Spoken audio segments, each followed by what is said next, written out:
Bonjour à toutes et à tous. Merci d'être aussi nombreux présents à notre conférence de presse. Donc, avant de rentrer dans le vif du sujet, juste rapidement un petit point de fonctionnement.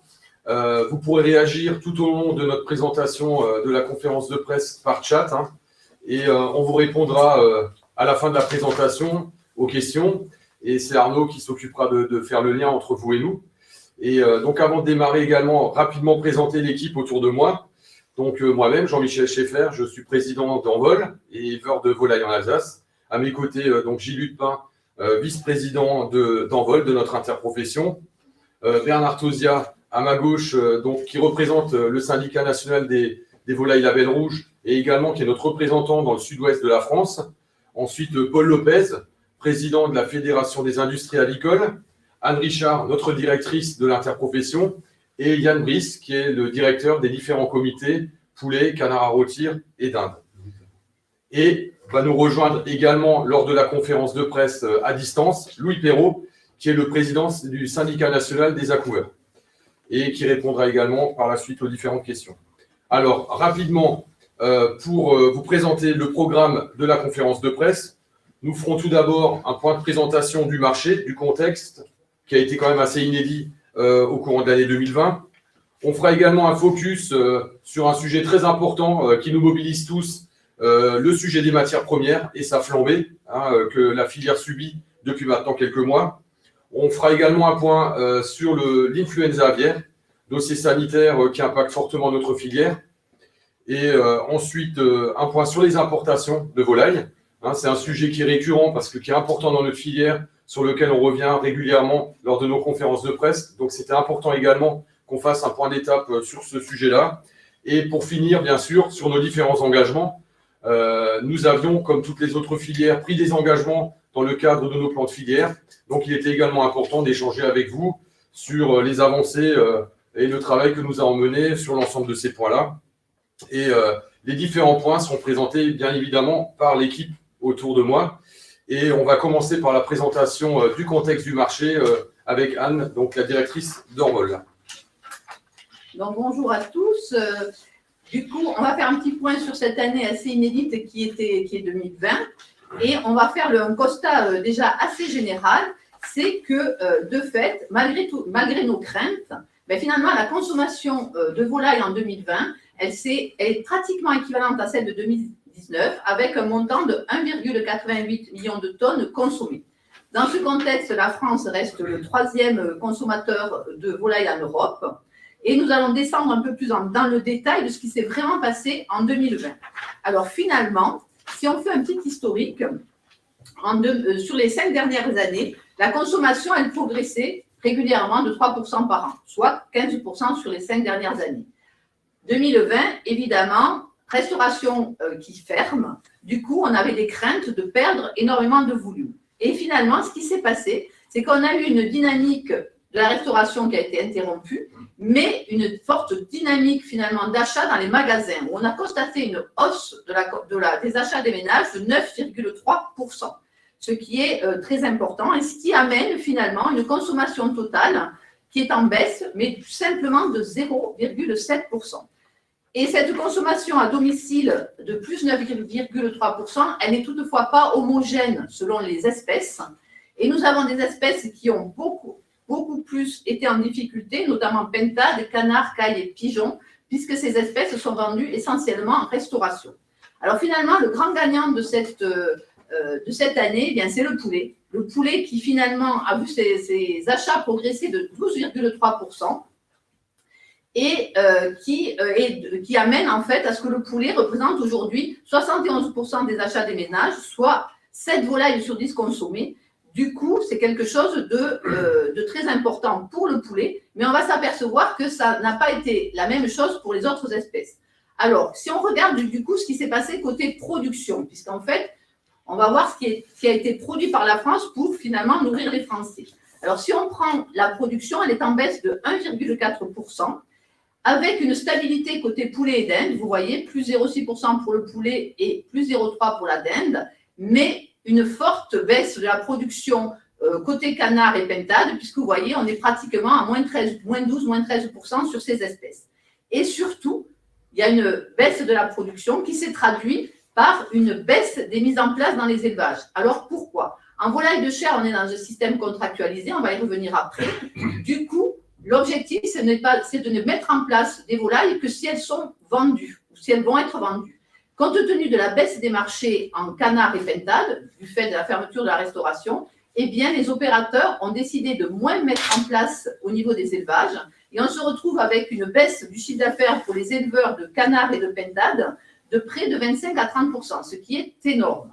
On a aussi le même problème côté cailles et pigeons, qui sont des plus petites filières, mais qui ont subi des pertes aussi très importantes.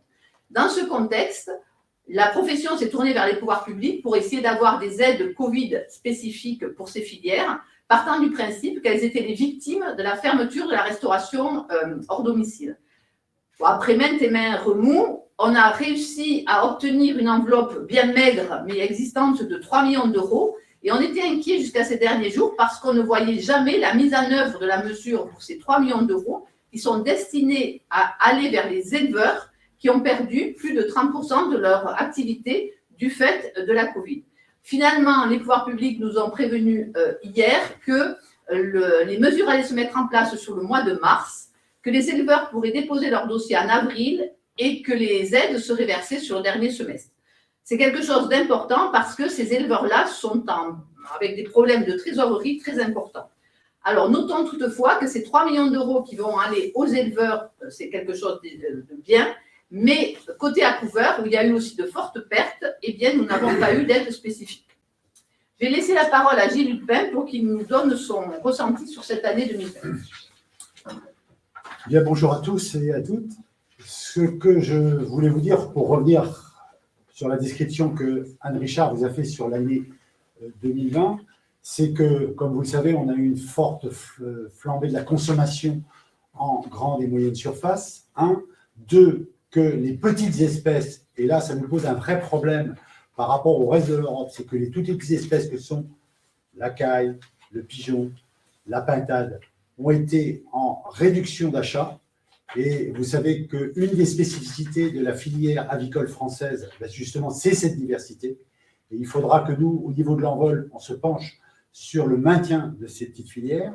Ensuite, la restauration hors domicile, mais principalement commerciale, puisque tous les fast-fooders ont été fermés, et notamment sur le premier confinement, ce qui nous a posé des problèmes de reconversion de destination de produits. Je pense par exemple à certains abattoirs de nos collègues ou certains centres d'élaboration de la profession qui ont été fermés, et il fallait bien abattre, puisque comme l'a dit Anne, on est contractualisé, donc en fonction de ce qu'on demande, pour d'autres secteurs, notamment la GMS, où nous n'avons malheureusement pas pu tout fournir. Enfin, une période de fin d'année où on était plutôt préoccupé, parce qu'on sortait du deuxième confinement du mois de novembre en disant comment ça va se passer, et ainsi de suite.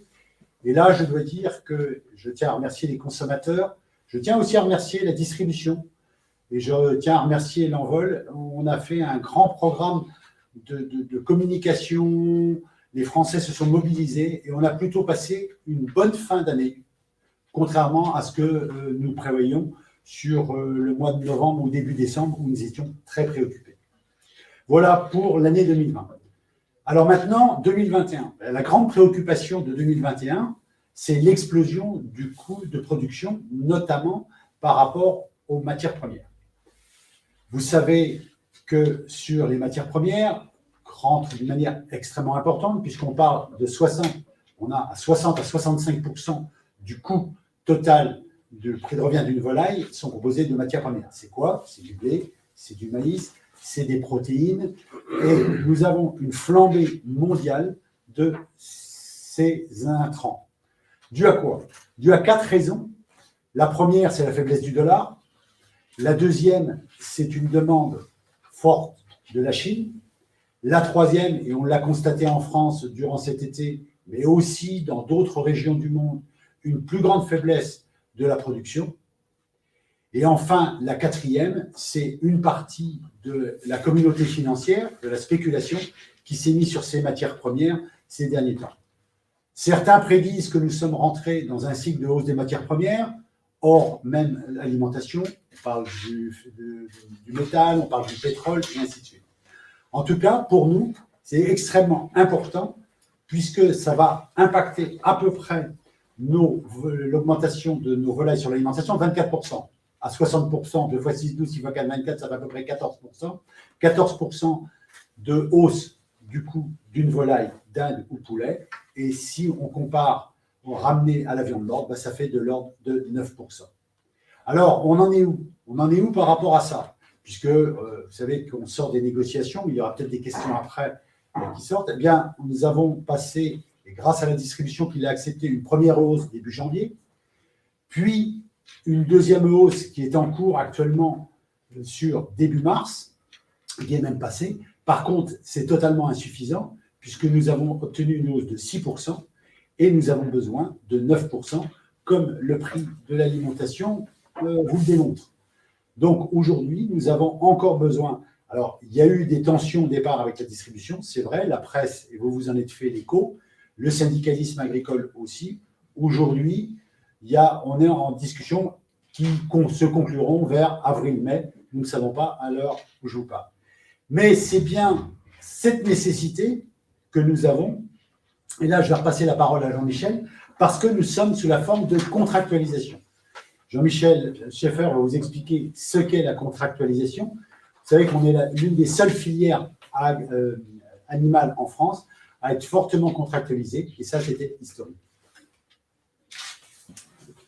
Oui, donc on va vous projeter le schéma en fait sur la contractualisation. Donc effectivement, la particularité, la fierté aussi, et la force de notre filière, c'est qu'on est dans un schéma contractuel qui s'inscrit vraiment pleinement dans l'esprit des États généraux de l'alimentation.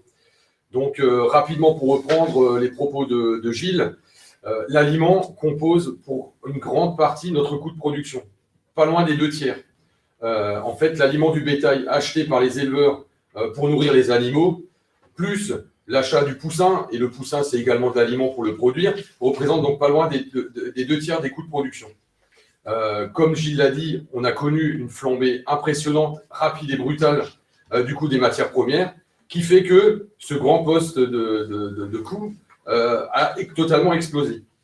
Et dans la mécanique qui vous est présentée, en fait, le producteur est en contrat avec l'entreprise, le transformateur, avec l'abattoir, et ce contrat, il est, pour sécuriser l'éleveur, indexé sur les coûts de production des matières premières, le coût d'aliments.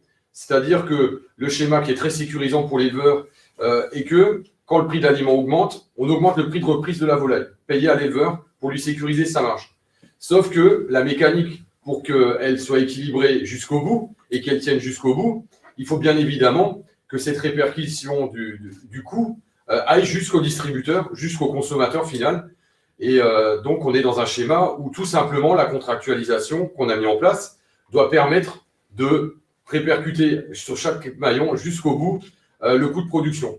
Et là, effectivement, à l'heure actuelle, on subit, comme l'a dit Gilles, une augmentation quand même de 9% du coût global de production, ce qui est quand même énorme parce que ça demande à revoir totalement les prix.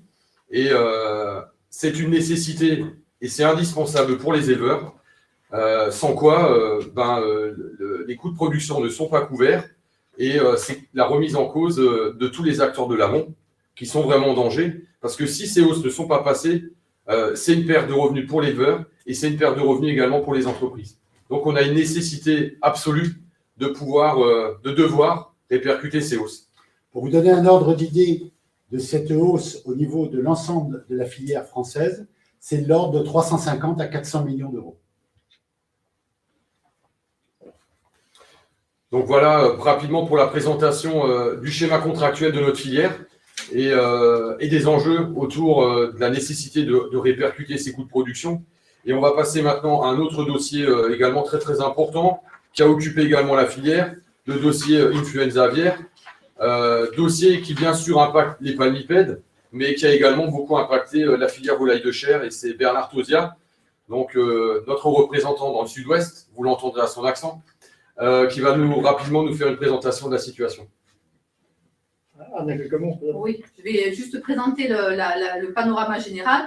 Donc, comme vous le savez, donc, depuis fin 2020, on subit cet épisode d'influenza aviaire. Donc, évidemment, comme vient de le dire Jean-Michel, c'est vraiment la filière canard qui est très, très touchée. Mais la filière volaille de chair, malheureusement, est aussi une victime, non pas collatérale, mais une victime tout court à 2 niveaux. Dans le sud-ouest, et là, Bernard va vous expliquer ce qui se passe, notamment sur la filière label, mais aussi pour une question bien simple, c'est sur les ventes dans les pays tiers. Quand la France a des cas d'épisodie d'influenza aviaire sur son sol, elle perd son caractère endème au niveau international, donc endème d'influenza, n'est plus endème d'influenza. Et dans ce contexte-là, il y a un certain nombre de pays tiers qui finalement arrêtent d'acheter nos produits français. Et en fait, qu'est-ce qu'ils arrêtent d'acheter? Eh bien, de la viande de volaille dans notre cas, mais aussi de la génétique. Donc, on va vous expliquer en fait l'impact de cette influenza à 3 niveaux sur la filière label rouge du Sud-Ouest, sur les ventes de viande de volaille dans les pays tiers et sur la génétique dans les pays tiers aussi. Alors, juste 2 mots avant de passer la parole à Bernard. On vous a fait là le point des coûts des précédentes épisodies. Alors, c'est le coût global, c'est le coût pour la volaille en général, donc pour le canard et pour la volaille de chair. On se retrouve sur des coûts qui sont très importants, vous voyez, pour les filières, puisqu'on est à 441 millions d'euros pour la première, 583 pour la deuxième. Évidemment, c'est la filière canard gras qui est la plus impactée et de loin, mais il faut bien noter que les aides de l'État qui sont conséquentes, 124 millions pour la première, 158,4 pour la seconde, ne compensent pas du tout la totalité des pertes, d'où notre volonté à tous d'essayer d'éviter dans l'avenir une future épisodie. Et sur ce sujet-là, on va travailler main dans la main avec les autres filières avicoles pour voir quelles seraient les mesures qu'il faudrait mettre en place pour essayer d'éviter une prochaine, diffusion d'une épisodie d'influenza potentielle. Donc là, il y a un gros travail qui se met en place avec les pouvoirs publics, les autres interprofessions, pour essayer de mieux se préserver de cette maladie. Je laisse la parole à Bernard. Merci Anne. Bonjour à toutes et à tous. Quelques mots sur cette situation que l'on vit, et on voit le bout du tunnel, on va dire comme cela, mais qui est très difficile. C'est la 3e crise que l'on vit en 5 ans. Et on peut le redire en étant humble, on est victime collatérale d'un virus qui est très contagieux pour les palmipèdes. On l'a vu, ce virus est répandu rapidement sur notre zone du sud-ouest et par dégâts collatéraux, il a touché nos élevages de volailles, puisqu'à peu près moins de 10% des élevages ont été touchés. Et ça a été un arrêt brutal pour notre filière. Bon, la vraie conséquence qui est difficile pour toute la filière qui compose le sud-ouest, c'est l'arrêt des mises en place, qui a duré à peu près 3 mois, et qui fait que ça entraîne des pertes, comme l'a dit Anne, conséquences sur tous les acteurs de la filière. On verra Louis Pirot qui le dira tout à l'heure sur la partie arrobage, mais les organisations de producteurs, les fabricants d'aliments, les éleveurs et surtout les abattoirs qui, dans quelques mois, dans les mois qui arrivent, ne vont plus avoir de volailles à vendre provenant du sud-ouest. On estime la perte que vous voyez sur le tableau, 50% de perte de leur mise en place de volailles sur les 3 premiers mois de l'année, ce qui est très conséquent. Donc nous avons eu à gérer cette crise, et moi je peux souligner que ça s'est fait en fort partenariat entre la filière régionale l'Airvol et l'Envol. Je crois qu'il y a eu 2 sujets importants à gérer. Il y en a eu plusieurs, mais il y en a eu 2 très importants à mes yeux. C'est l'indemnisation des maillons de la filière. Bon, elle est plutôt actée, même si elle est en discussion aujourd'hui, puisque le ministre de l'Agriculture s'est prononcé sur ce sujet-là et a dit qu'il y aurait les mêmes mécanismes qu'en 2017, ce qui aidera à tous les acteurs de passer cette crise. Et l'autre sujet qui était très important pour tous, c'est la remise en place des volailles. Donc, depuis jeudi dernier, nous avons une possibilité de remettre nos volailles en place dans le sud-ouest. Nous attendons juste les décrets d'application. Voilà en quelques mots, et je répondrai à vos questions s'il y en a d'autres. Merci Bernard pour ce point important sur l'influenza aviaire. Nous allons passer ensuite à la présentation du marché export. Sur le sujet des importations, c'est Paul Lopez qui va nous en faire. Non, il y a d'abord l'influenza, on finit sur l'impact. Ah oui, pardon. Du coup, on va quand même vous expliquer l'impact de l'influenza sur les marchés de pays tiers. Du coup, on a pensé que c'était intéressant de vous faire un petit focus là-dessus parce qu'on n'en parle jamais. Mais comme je l'ai dit tout à l'heure, le fait de perdre le caractère endème d'influenza au regard des pays tiers fait qu'on a un certain nombre de fermetures de frontières et donc un impact sur notre commerce international. Donc là, sur ce schéma, qu'est-ce que vous voyez? Vous voyez comment se sont passées les 3 dernières années avant l'influenza, c'est-à-dire jusqu'en 2015, et ce qui s'est passé après sur les ventes pays tiers pour toutes les activités volailles. Donc là, vous retrouvez la génétique avicole, la volaille de chair, le foie gras, les œufs et les ovoproduits. Vous avez chaque secteur qui est représenté. Et on s'aperçoit que l'influenza, ça a quand même mis un arrêt sur ces ventes grand export et ça a eu un impact sur tous les maillons finalement de volailles sur ces marchés-là. Alors, on va peut-être faire un petit focus tout de suite sur ce qui concerne la volaille de chair et les ventes de viande. Et ensuite, je laisserai Louis Perrault parler de la génétique. Alors, sur le schéma qui suit, on s'aperçoit finalement que sur la volaille de chair, et donc les ventes de viande, d'abat et de préparation de volaille, finalement, il est important pour mesurer l'impact de influenza sur cette partie de l'activité de bien distinguer la volaille de chair qui est vendue au Moyen-Orient et celle qui est vendue hors Moyen-Orient.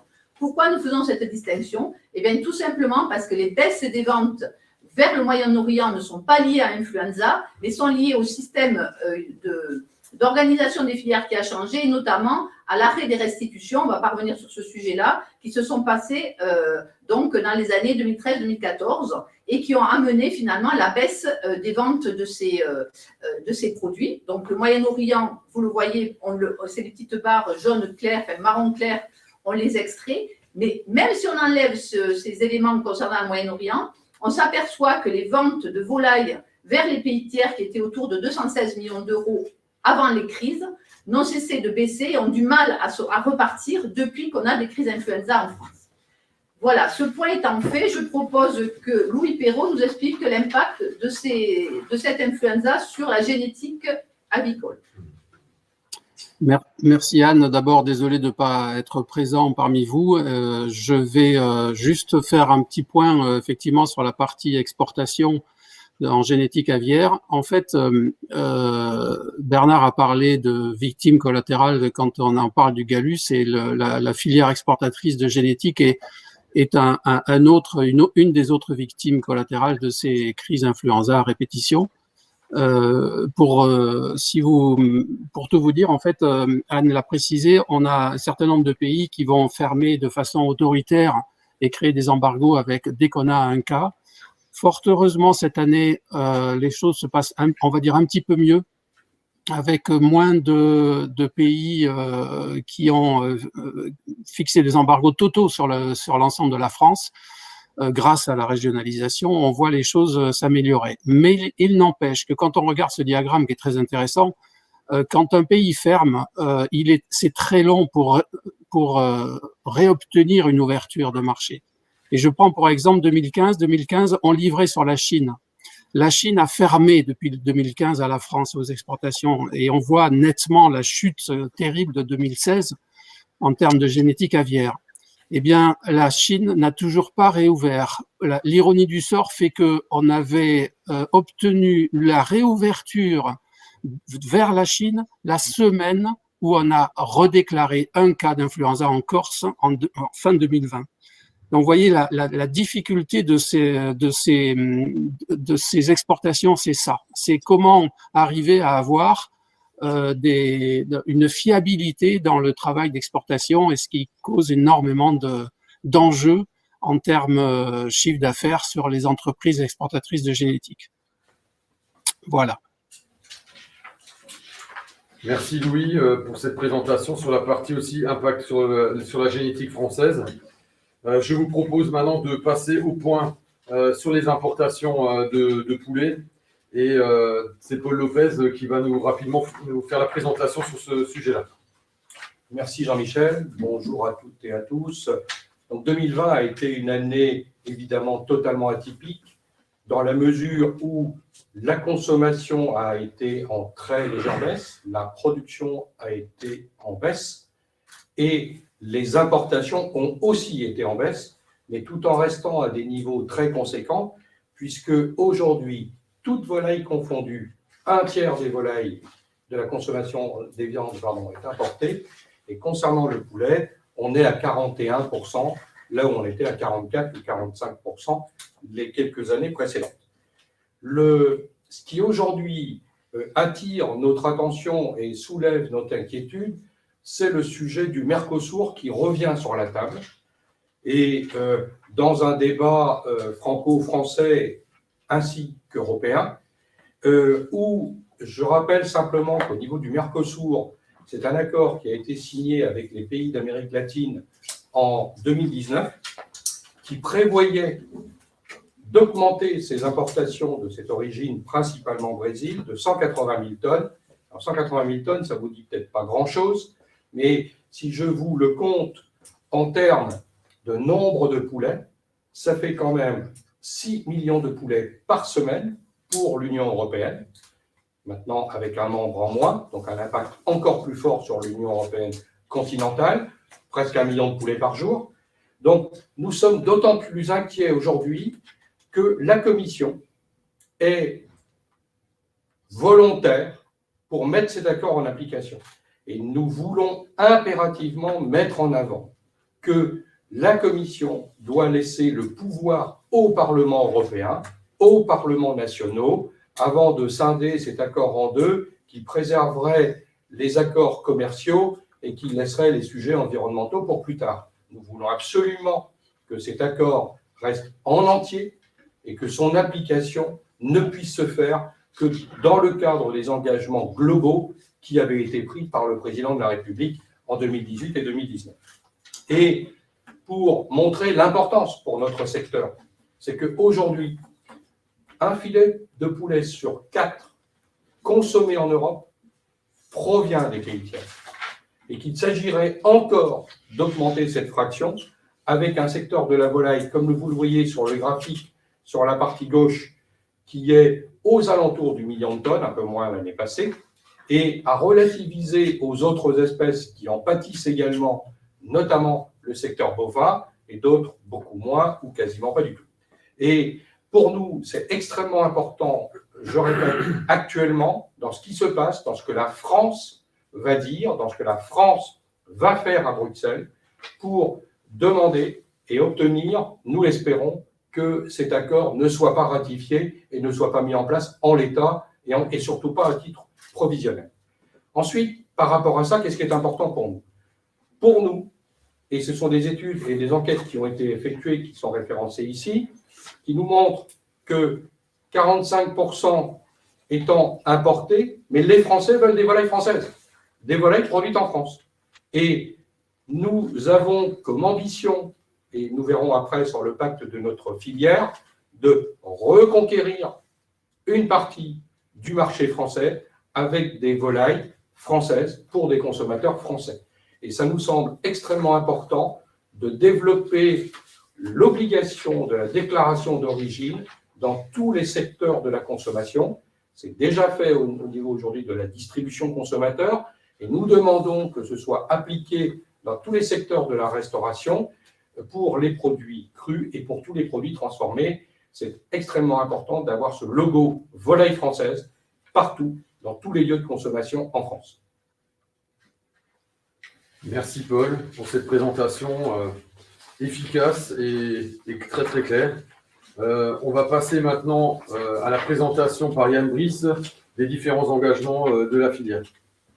Merci Jean-Michel, merci Paul, bonjour à tous.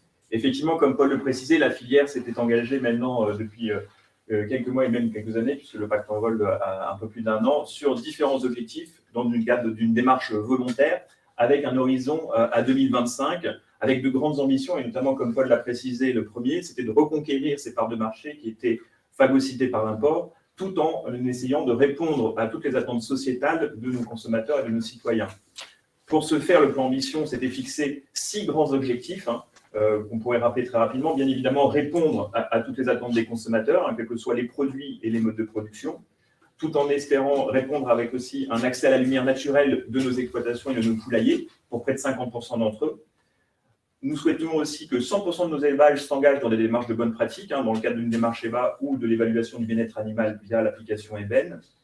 On s'était aussi orienté vers les principes de zéro déforestation. Donc, on a évoqué en début de séquence la problématique de l'alimentation animale. Donc, on souhaitait aussi s'assurer que l'alimentation donnée à nos animaux ne participait pas à la déforestation.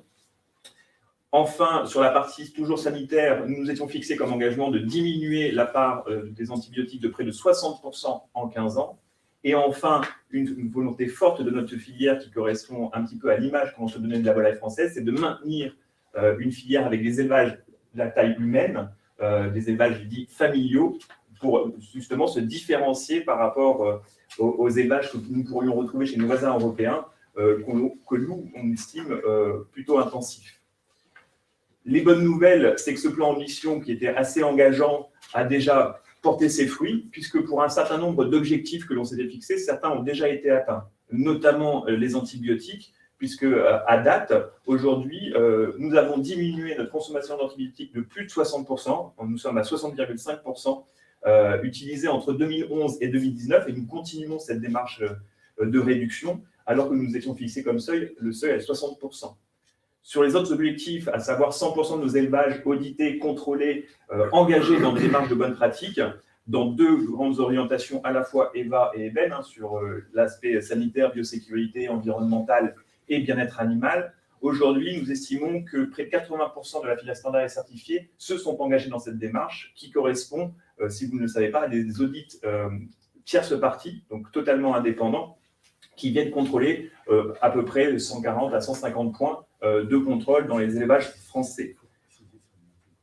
Récemment, sur la partie audit, nous avons en plus continué cette démarche d'amélioration et d'engagement de la filière, puisque via EVA, nous pouvons aujourd'hui, pour certains élevages qui s'engageraient dans cette démarche, s'engager sur une certification environnementale de niveau 2, donc en fait participer à mettre en avant des externalités environnementales pour notre filière avicole.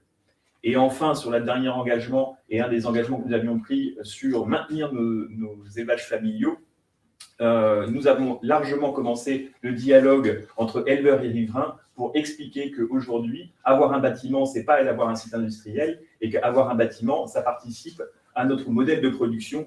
Et du coup, ce dialogue porte en ce moment ses fruits, parce que la compréhension de ces installations passe beaucoup mieux au niveau de cette population. Merci Yann pour cette présentation. Gilles, vous voulez rajouter quelque chose? Je tiens à bien préciser, mais vous le savez tous, qu'il est interdit en France et en Europe d'élever des volailles avec des antibiotiques. Quand on parle de moins 60,5% d'antibiotiques, c'est en médication, c'est-à-dire en curatif, suite à un contrôle d'un vétérinaire.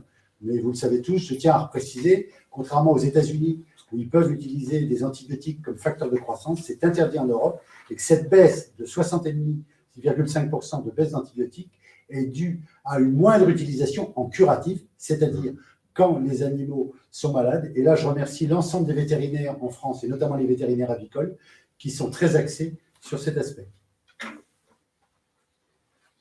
Donc, merci à l'ensemble de l'équipe pour cette présentation succincte, mais complète de ce qui s'est passé dans notre filière. Donc, je vais rapidement revenir sur les éléments marquants de notre filière. Donc, le premier, qui est plutôt vraiment positif, un vrai succès pour la volaille française, qui nous a été confirmé par les achats des consommateurs tout au long de l'année 2020. Un vrai plébiscite de l'origine France, avec donc la volonté de la part de la filière, et c'est confirmé par le consommateur, de prolonger cette obligation d'étiquetage, cette obligation sur l'origine, sur l'ensemble des marchés, notamment sur celui de la restauration hors domicile, sujet sur lequel le ministère a pris des engagements, mais sur lequel on attend encore que les textes nous confirment bien que le périmètre soit bien étendu, également sur une partie, en tout cas, de la restauration hors domicile. Donc vraiment un succès, mais un succès contrasté aussi, parce que c'est vrai que le poulet a bien bénéficié d'une bonne consommation, mais effectivement, l'ensemble de la diversité avicole française, qui est un peu notre marqueur aussi, qui sont le canard à rôtir, le pigeon, la caille, ont fortement souffert, parce que ce sont des volailles notamment consommées en restauration hors foyer, et avec la fermeture des restaurateurs, d'une partie de la restauration collective au courant de l'année, la restauration commerciale, elles ont fortement souffert de méventes, ce qui a conduit à fortement baisser la production. Alors, on a obtenu des aides de l'État, mais elle tarde à venir. Et notre volonté, c'est que maintenant, et c'est un peu un appel aussi à l'État, c'est que maintenant, enfin, le dispositif soit mis en place pour pouvoir aider nos éleveurs pour cette partie-là de marché. Mais c'est également une filière qui est confrontée à des défis. On vous l'a présenté. On a une hausse du coût des matières premières qui est quand même incroyablement énorme, je dirais, et très, très brutale. Et on a une nécessité pour pérenniser notre dispositif contractuel, pour permettre aux éleveurs de vivre de leur métier, aux entreprises également de tenir leurs engagements envers les éleveurs, d'avoir cette nécessité de pouvoir répercuter ces coûts de production auprès des distributeurs, avec des négociations en cours où il y a eu des prises en compte, mais pour l'instant que partielles, et on a besoin qu'il y ait une prise en compte totale. Un bout du chemin est passé, mais on a besoin d'arriver jusqu'au bout, et les négociations sont encore à l'heure actuelle en cours, et on appelle de nos voeux à ce que ces objectifs soient bien remplis pour permettre aux éleveurs tout simplement de pouvoir vivre correctement de leur métier. Autre défi qui nous a bien occupé en début d'année, fin d'année dernière également, cet impact sanitaire énorme avec l'influenza aviaire qui a fortement impacté la production de volailles de chair dans le sud-ouest. Vous avez vu les chiffres. L'impact est quand même énorme en termes de chiffre d'affaires pour la ferme avicole du sud-ouest, avec des éleveurs qui ont vu leurs animaux abattus, qui ont leurs élevages actuellement vides depuis des semaines, encore pendant des semaines. Moralement, c'est très compliqué pour eux. On attend également que l'État, avec lequel aujourd'hui on est en discussion, soit à la hauteur sur les dispositifs d'indemnisation, parce que les éleveurs là en bas en ont besoin. Il y a également un impact qui va bien sûr au-delà du sud-ouest sur ce sujet sanitaire, parce qu'on voit l'impact notamment sur les exportations. Les impacts sont forts. Vous avez vu, il y a quand même plus de 200 millions d'euros d'exportation hors particularité du marché du Moyen-Orient, qui aujourd'hui est plus ou moins remise en cause. Il y a un impact également sur la génétique. Louis Perrault nous en a parlé avant. Et avec toujours cette difficulté de pouvoir construire des marchés à long terme, parce qu'avec cette épée de Damoclès de l'influenza aviaire qui revient tous les ans, effectivement, fidéliser, mettre en place des marchés à long terme, c'est tout le temps remis en cause tous les 2 ans, et c'est une vraie difficulté pour nous. Et également, autre défi, les importations. Alors, on voit qu'elles sont légèrement en baisse, mais elles restent toujours à des niveaux très, très élevés. Et on voit une corrélation aussi très forte. Dès que la restauration à domicile, grande distribution, tourne, il y a plus de volailles françaises. Dès que la restauration hors foyer baisse, il y a du coup plus de volailles françaises aussi. Donc, on voit l'enjeu majeur également sur la restauration hors foyer à long terme, avec un sujet de préoccupation majeur qui est l'accord du Mercosur, qui est malheureusement réactivé, avec la demande vraiment qu'on fait de manière très solennelle à l'État d'arrêter à l'heure actuelle ces négociations-là. On n'a pas le droit de segmenter cet accord, soit c'est un tout global dans lequel il y a des contraintes qui doivent être appliquées à eux comme à nous, ou soit on n'en parle pas. Donc nous, pour l'instant, à l'heure actuelle, au vu des volumes d'importation qui peuvent être produites par cet accord, il est hors de question pour nous d'accepter ce qui se passe et finir quand même également sur nos engagements. Donc vous le voyez, des engagements forts, notamment sur les antibiotiques, où on est déjà à l'heure actuelle aux objectifs de 2025. Donc on voit qu'il y a quand même un énorme effort qui a été fait par les éleveurs en termes de biosécurité, d'hygiène en élevage, pour encore diminuer leur consommation. Et petite félicitation également, parce qu'on a développé quand même beaucoup d'applications pour accompagner les éleveurs dans les bonnes pratiques d'élevage, donc avec cette certification d'EBEN, avec le déploiement également d'EVA, et le déploiement également d'EBEN sur la partie bien-être animal, et également tout ce travail qu'on a fait au niveau interprofessionnel pour mettre en place des outils qui vont permettre aux éleveurs et aux riverains d'être dans une démarche qu'on espère plus apaisée pour pouvoir faire les bâtiments de volailles, les poulaillers, qui sont plébiscités, comme on le voit, par nos consommateurs dans leurs actes d'achat. Voilà, encore merci à vous pour votre attention. Merci donc aux intervenants. Merci pour cet échange qui a été très riche. Alors, pas trop dynamique physiquement, mais on a pu quand même bien échanger avec vous. Je vous remercie pour la pertinence également de toutes vos questions, parce que vraiment, elles nous ont permis de vraiment préciser toute la présentation qu'on a fait. Vous avez également donc le document de presse que je vous invite à lire consciencieusement.